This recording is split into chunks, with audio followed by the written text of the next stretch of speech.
Hola a todos, muy buenos días, bienvenidos a serenitymarkets.com. Les habla José Luis Cárpatos y esta es nuestra crónica de apertura de la sesión de hoy, jueves 10 de abril. Empezamos a grabar a las 8:24 de la mañana, hora europea, 2:24 de la madrugada, hora de Nueva York. Y a estas horas pues tenemos unas subidas fortísimas de los futuros europeos, como no podía ser de otra manera, después de la gran subida que tuvimos ayer en Wall Street. Esta subida de Wall Street no se puede minimizar, fue una de las mayores de la historia. Vean esta tabla. Aquí tienen una tabla con los peores días de la historia desde 1900, bueno, de la historia no, desde 1990 en el SP500. El peor día fue el 16 de marzo del 2020, en pleno COVID, menos 12% una sola jornada. También en el COVID, el 12 de marzo se había caído en un día 9,5. Y ya el resto de grandes caídas están todas en la crisis financiera del 2008, menos 9 más o menos, menos 7,6. Y estos son los días en los que más se ha subido desde 1990. Como ven, ayer fue el tercer día con más subida desde 1990.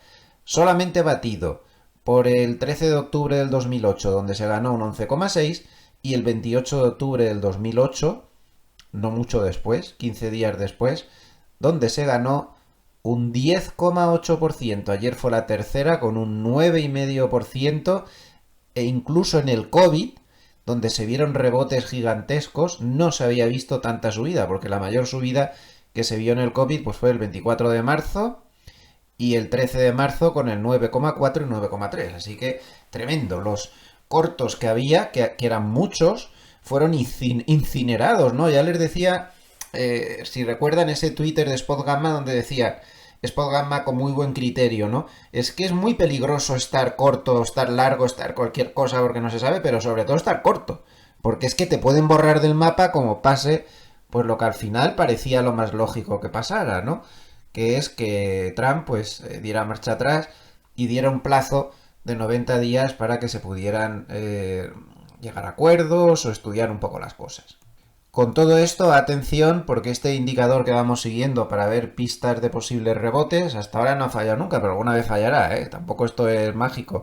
Pero de momento, con una amplitud extraordinaria en el día de ayer, el oscilador ha pasado a menos 87,70, es decir, tras haber llegado muy por debajo del menos 100, ha tenido un cierre por encima del menos 100, por lo tanto, está dando señal de rebote con una cierta consistencia, insisto, que no es la piedra filosofal, pero nos muestra que la amplitud de ayer apoyó el que pueda ser un rebote más duradero. En principio, ¿no? La amplitud fue tremenda. Valores al alza en el NISE 2658 y valores a la baja 171 tan solo. Y el volumen, pues tremendo, 10 veces más el volumen comprador que el volumen vendedor. Así que esta es una buena señal. Goldman no aporta mucho en su paper, pero bueno, nos da algunos datos. El MOC final comprador fue de 3.500 millones de desequilibrios compradores. El volumen fue enorme, fue tan enorme que fue el mayor de la historia de Wall Street. Nunca había habido tanto volumen. 30.000 millones de acciones negociadas en todos los exchanges de Estados Unidos. 30.000 millones, cuando el promedio fue de 16.300 millones. Por lo tanto, subida y además con volumen confirmando. El VIX se desplomó brutalmente, un 35%. La rabia es que fue a toda velocidad y en muy pocos minutos no nos dio tiempo a nadie a hacer nada. El que estaba dentro es lo que se encontró y el que no, pues no llegó a tiempo. Un movimiento vertiginoso y rapidísimo. Está todo el mundo sufriendo mucho en el mercado. Si usted se siente sufriendo, que no se preocupe, porque aquí estamos sufriendo todos mucho. Hablo con compañeros de profesión y estamos todos igual. Esto es un calvario. El mercado desde mediados de diciembre se volvió loco y no ha parado desde entonces, ¿eh? Es que casi no nos ha dado respiros. Pero bueno, es lo que hay. Estos son los gajes del oficio. Y bueno, pues no nos dice gran cosa, que fue el mejor día desde el año 2008, con este rally del 9,5%, volumen muy alto, que vino todo por la pausa de Trump, y que el mercado sigue pensando que la volatilidad no ha terminado, porque se está descontando un straddle, un movimiento del 2,3% hasta el cierre de hoy. O sea, que no se espera que se pare aquí la cosa, sino que se espera que se siga moviendo mucho. Se espera. Luego el mercado hará lo que tiene que hacer. No olvidemos, y esto sí que es importante, que hoy tenemos que estar muy atentos a las 2:30 al IPC. Ya sé que parece que el IPC de hoy sea poco importante, después de todas las emociones que hemos tenido con esos gravísimos desplomes, con esa recuperación de ayer de locura, locura para abajo, locura para arriba. Precisamente eso es con lo que nos tenemos que quedar, que el mercado está muy loco y no se sabe nunca. Entonces vamos a ver qué pasa con el IPC, a ver si va a salir bueno y apoya todo esto de ayer, o si nos sale rana y volvemos a las andadas. De momento Goldman espera un incremento de 0,27% en el subyacente del IPC, es decir, Goldman se mueve por debajo del consenso, que es más 0,3%. Esto llevaría a una tasa interanual pues del 3 aproximadamente, que es lo que espera todo el mundo. Bueno, y entonces ya con esta retrocesión que ha hecho Trump, ya se ha pasado todo, ¿no? Ya podemos estar tranquilos. Pues no, nada más lejos de la realidad. Hoy veía un titular que me ha hecho gracia y tiene razón en Forex Life, que decían, se ha evitado el Armagedón, pero aún viene un meteorito.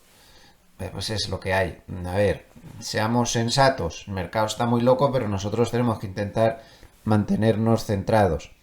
A ver, no entran en vigor ese disparate de aranceles en esa tabla donde se tomaban los déficits comerciales, se dividía por 2, lo cual hubiera sido realmente catastrófico. El motivo por el cual se ha decidido hacer eso ha quedado clarísimo. El propio Trump lo reconoció abiertamente, que había sido por los bonos. Besen dijo que no, pero luego Trump le corrigió. También Besen dijo que no iban a aplicar, que iban a aplicar el 10% mínimo ese a Canadá y México, y luego la Casa Blanca lo desmintió. Sigue habiendo bastante caos dentro de la administración en todo esto de los aranceles. Va todo demasiado deprisa. Estas cosas habría que hacerlas con más aplomo y mejor pensadas, creo yo. Pero bueno, así estamos. El caso es que los bonos es la clave. Que no se nos olvide. Por lo tanto, hay que vigilarlos muy estrechamente, porque los bonos es lo que ha hecho retroceder a Trump. Si no, hubiera seguido, seguramente. El Wall Street Journal publica hoy un artículo donde dice, no sé si será verdad, que según fuentes que cita ahí en el artículo, Trump había reconocido en privado que era plenamente consciente de que su política comercial podía desencadenar una recesión, y que lo aceptaba y que podría soportarlo, pero que no iba a consentir que se llegara a una depresión. O sea que podría ser que nos moviéramos en eso. Esto confirmaría la teoría que hemos estado defendiendo últimamente, de que efectivamente ellos aceptaban la posibilidad de una recesión para que se produjeran una serie de cambios en la economía, para poder implantar su política de trasladar el apalancamiento del sector público al sector privado, rebajar deudas, poder ser pro crecimiento, pero sin tener que seguir asumiendo deudas y deudas y deudas, que es muy loable. Lo que era una nota discordante era todo este lío de los aranceles. Pero bueno, por lo tanto, los bonos fueron los que, con su caída, con las ventas masivas, con la cuasi ruptura del comercio base, que ya comentamos ayer, etcétera, los que dijeron, esto se va a romper. Y por ahí reaccionó Trump. Eso queda claro. Y sabemos entonces dónde está el punto débil de una manera meridianamente clara. El punto débil está en los bonos. ¿Cómo reaccionaron los bonos ayer? Bajando. Los bonos reaccionaron bajando. Y hoy están subiendo, compensando la bajada de ayer. Bueno, está bien, pero los bonos no se han calmado. Ese es el problema. Ojo con esto. O sea, es decir, los que causaron el problema se han recuperado, pero se han recuperado pues desde mínimos, pues vamos a poner, desde mínimos ahora mismo se recuperan un 0,8%, eso no es nada, el problema sigue estando ahí. La rentabilidad llegó al 4,51, ahora ha bajado al 4,28, es cierto, pero no han subido en proporción a lo que subió la bolsa ayer. Teniendo en cuenta la volatilidad de los bonos, pues hombre, un 10% de la bolsa hubiera correspondido quizá como poco a un 3% de los bonos. Lo normal es que si los bonos hubieran considerado que hubiera pasado el peligro, pues no sé, que hubieran hecho un movimiento hasta aquí o hasta aquí. Esto hubiera sido lo normal, pero no lo han hecho.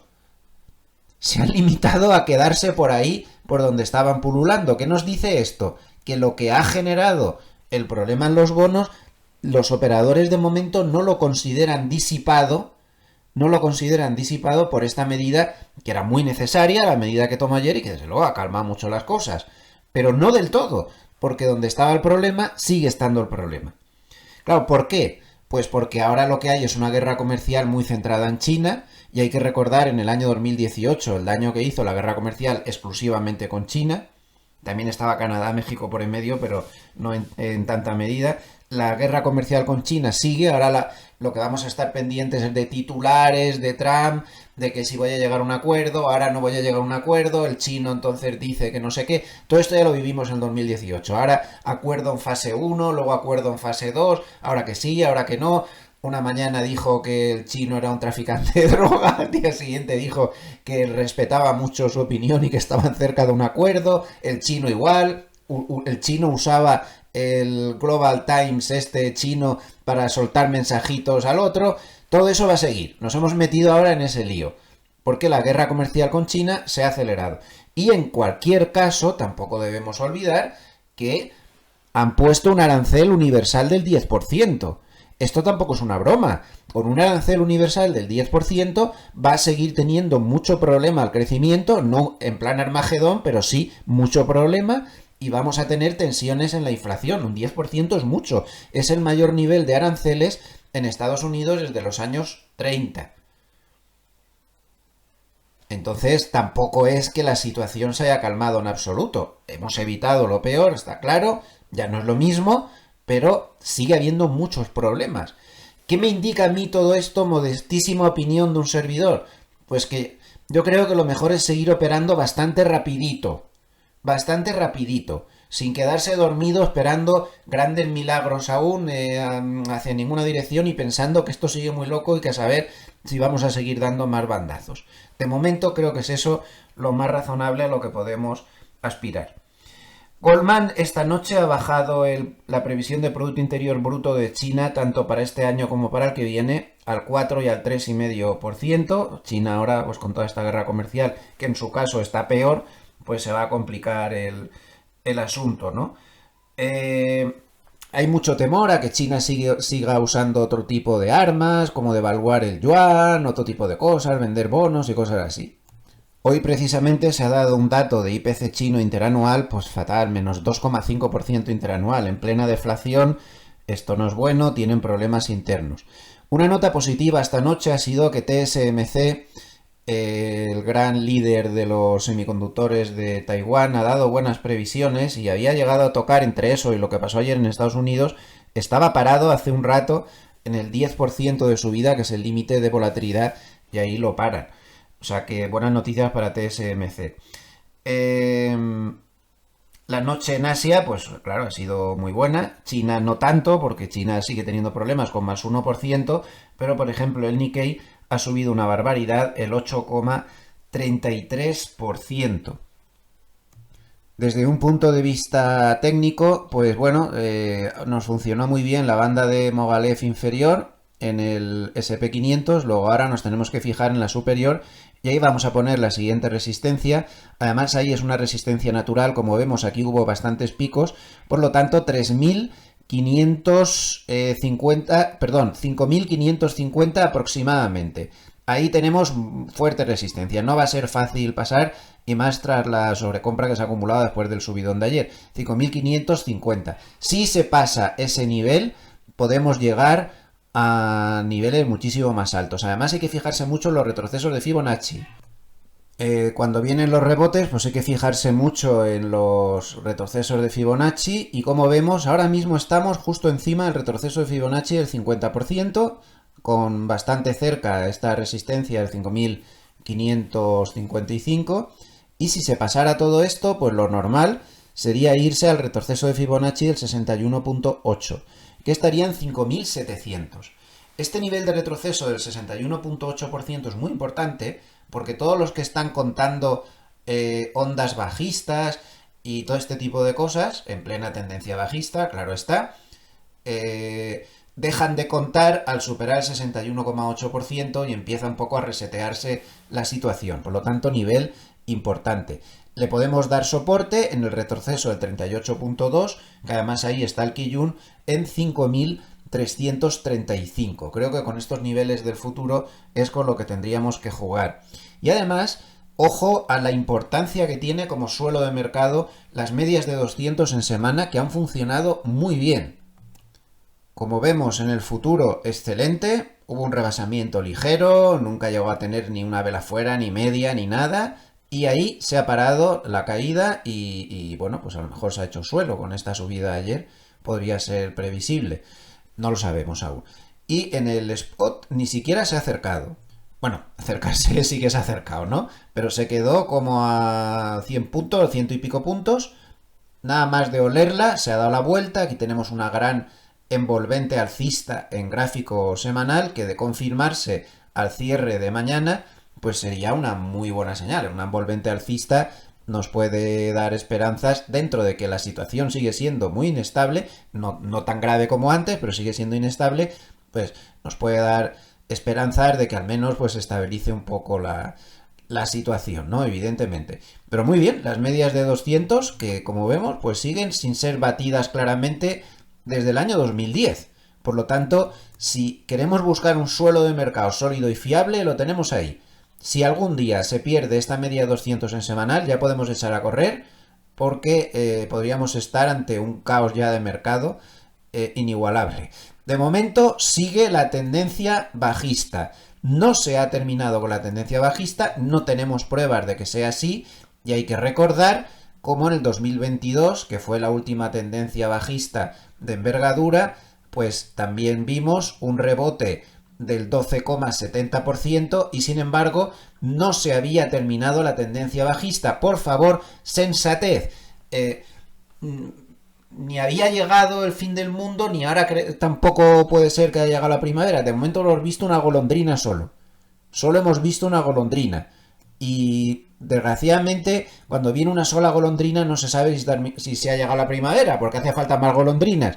Entonces, tendencia bajista del 2012 más 12,70% de rebote, tendencia bajista del 2012 más 19% de rebote y sin embargo en ninguno de los dos casos se había terminado la tendencia bajista.